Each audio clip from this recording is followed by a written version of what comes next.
In this video, I'm going to be taking you through the process from start to finish of how I drew a hellish underworld map.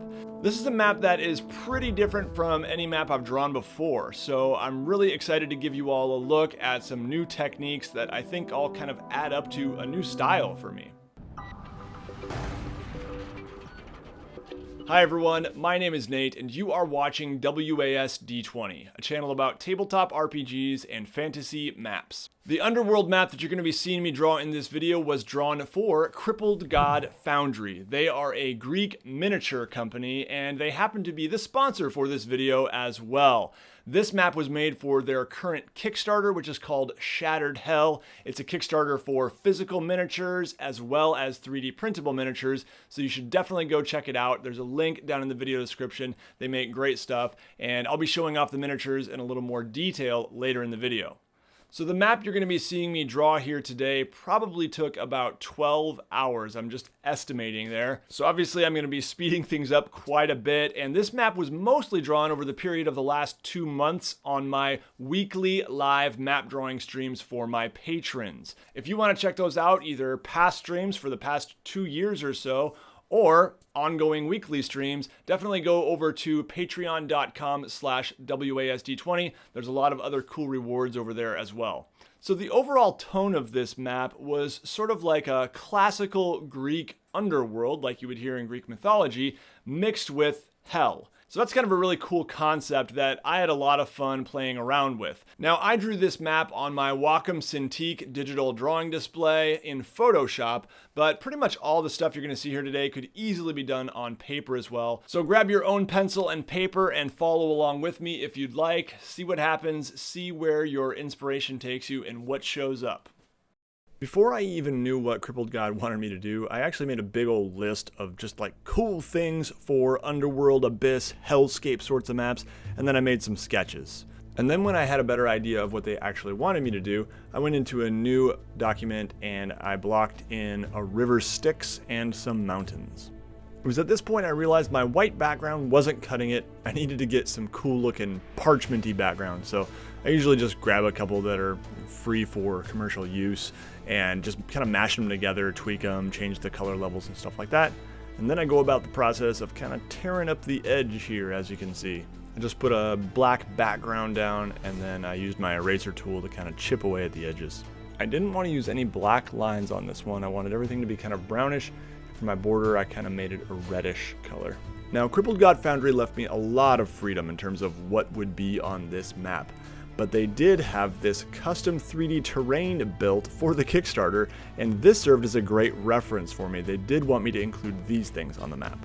So this one right here shows a ruined chapel in the town of Hollowed Hills, and there is this hole that leads to the underworld nearby. I was really struggling to get the basic shape of this chapel right, so I eventually broke down and went to an older map I had drawn a couple years ago for an Absolute Tabletop book and used this as kind of the basis for my current chapel, while adding a lot more detail afterwards and trying to match the one that Crippled God Foundry gave me.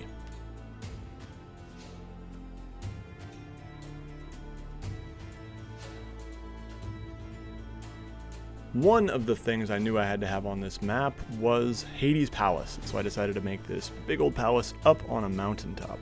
So for this I actually did a little bit of Google image searching to just look up pictures of Hades, just to get a feel for what kind of style I might want to go for here. Some of the terrain pictures that Crippled God Foundry gave me did include like the gates of Hades' Palace, but not the palace itself, so I kind of had to go and create something on my own. And this was one of those things that, compared to the chapel, it was just so easy. It was just, one of the first things I drew, I was actually happy with. And kind of love when that happens. It's like the exact opposite. So, just the way art goes sometimes. The palace had to look sinister and foreboding, just kind of an intimidating place. So I made it really tall. I added these nice spiky things along the corners and really big, kind of gaping gates or doors, and really like the way it turned out. The other thing I experimented with here was just these very kind of jagged bits around the edge of this large mountain, just kind of making them protruding, kind of accentuating the sort of spiky look of the palace itself. These earthy spikes at the bottom.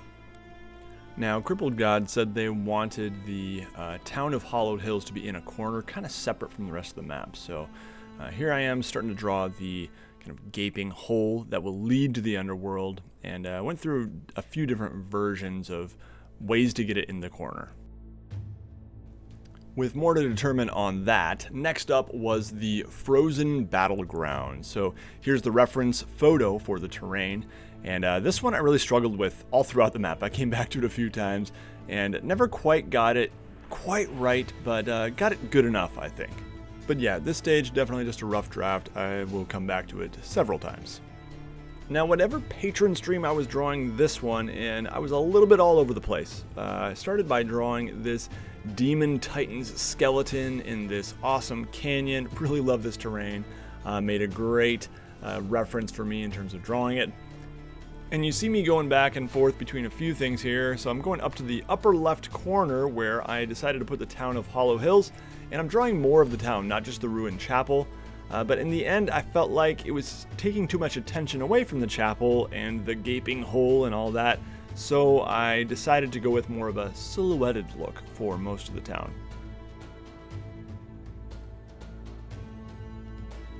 Next up, you'll see me adding some more detail to the skeleton here and the surrounding area, and then I do start to sketch in a whole lot of other stuff as well.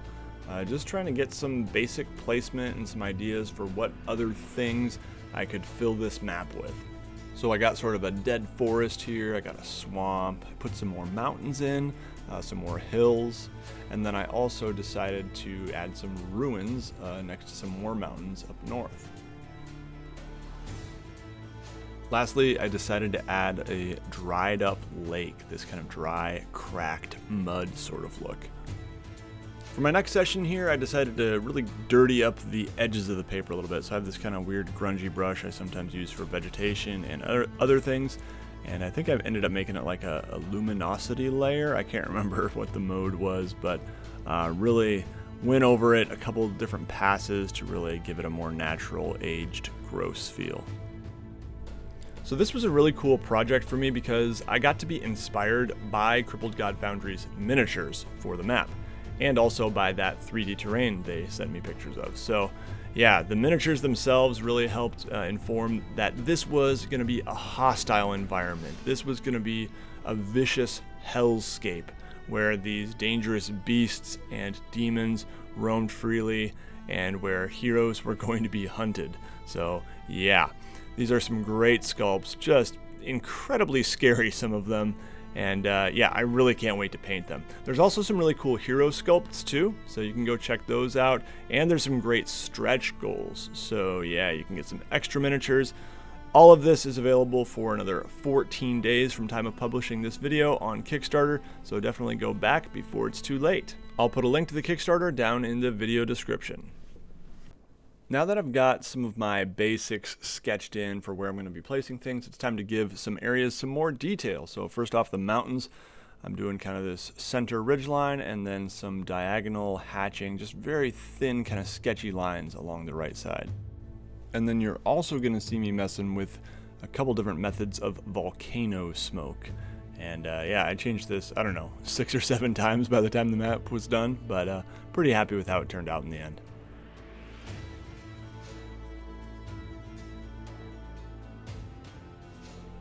Here I am drawing a bit more detail in my canyon, some rocks and things like that, and then I am going to be doing my rivers. So nothing too fancy here for the river sticks. I would fill it in with some kind of wavy lines in the middle later, but pretty much just trying to make some swooping curvy lines. So right here you do see me trying on some fonts for size and trying some different colors and trying to get this outline around it. And you know, it turned out okay, but later on you're going to see me changing the font to a lighter color with a darker outline, and I think that looked a lot better on this map. So a dried up lake bed is a totally new thing for me, and I really enjoyed drawing this, really happy with how it turned out. The basic strategy is you want to make your outline of your lake. If you're doing a lake, you can always just do dry cracked ground too. And then you make some faint cracks, and I usually make them kind of oblong to give that isometric perspective so that they're stretched horizontally, and just kind of jagged little lines. And then you go back and you make some darker cracks on some of them. And that really, I think, sells the look. You can have a ridge around your edge if you want, your coastline, if you will, like I did here, or you can leave that more of a gradual slope. Next up, you're going to see me changing the direction of my river a little bit, and I did this several times. This is not the final draft quite yet, but it's getting me closer to where the river Styx would eventually end up. Ruins. When in doubt, ruins. I think they always look great on a map. They're cool because they kind of imply a story of like a fallen civilization or something like that, and they're not too hard to draw. You just kind of draw some crumbling blocks and things like that, little corners of buildings. I even got kind of a weird Stonehenge looking thing in this one, and just lots of little rocks and pieces of debris scattered all about. I'm really bummed I forgot to record the Mists of Despair, folks, but you can see how they turned out here. I am adding a little bit more. Really like how they turned out, kind of cartoony and puffy clouds, but really dig the look.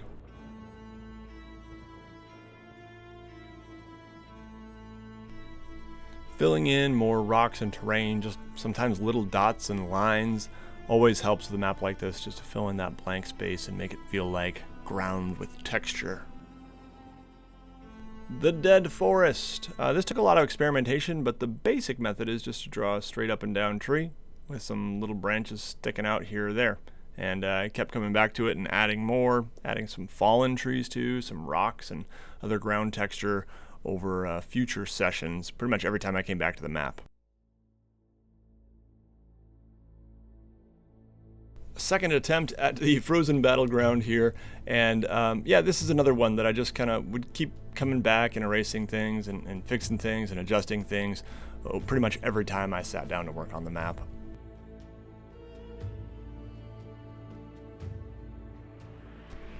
Now we're gonna get a swamp here, and you might be noticing, like, man, there's just all this terrible terrain. Well, swamps are actually good for you, first of all. They're good for the world. But secondly, yeah, I wanted to have this be a depressing place. I know that the Greek underworld, like, has some nice places, like, you know, Elysium and things like that, and that's not the tone of this. I mean, just look at these miniatures. Like, I had to get something grim, dark, someplace you wouldn't really want to be.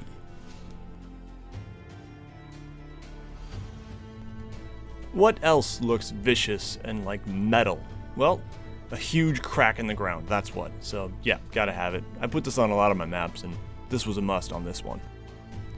For the border, I decided to try some infernal runes, kind of a homemade version. So I looked at the 5th edition infernal runes a little bit, but I also looked at some Mongolian script and some other languages, and just kind of played around with some shapes until I found something that I thought looked decent. Then I copied and pasted it all over the border.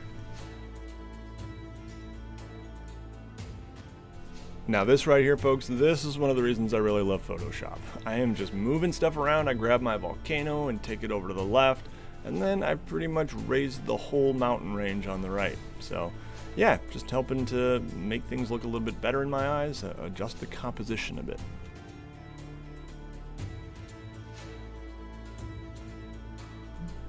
And now, a couple things to make my river look more watery.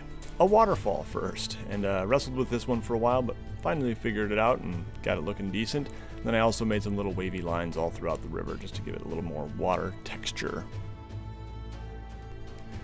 In looking for more things to add to the map, I thought about a compass rose, but it doesn't really fit an underworld map to me, so I opted for something I saw on a different underworld map, and that is Cerberus's Lair, which I didn't call Cerberus's Lair, I just called the Lair of the Beast, and I eventually would draw like 3 collars on chains, empty.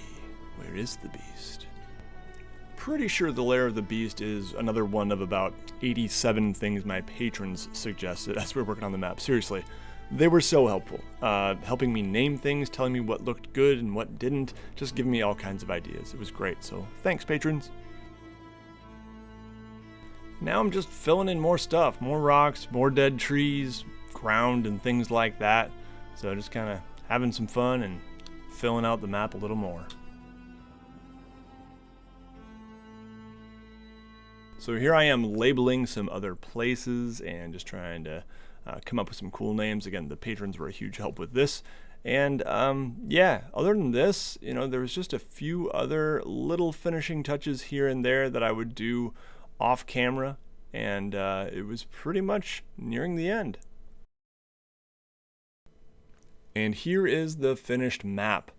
Really happy with how this one turned out. It was a lot of fun. There were definitely parts of it that were challenging, but I'm really grateful for the opportunity, and thanks to Crippled God Foundry for making a cool Kickstarter, cool miniatures that could inspire some really great work like this and give me a chance to try out some new things and develop my skills, not just as a map maker, but as an artist.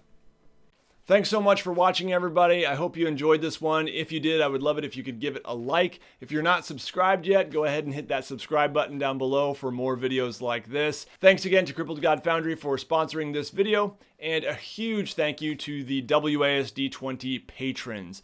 People like this are making it happen for me. Thank you so much, patrons. You can join with them and get some pretty cool rewards. Things like those weekly live map drawing streams that you saw a lot of in this video, as well as campaign diaries for my ongoing Icewind Dale D&D campaign. So go over to patreon.com/WASD20 and check it all out. Take care, everybody. You'll see me again very soon.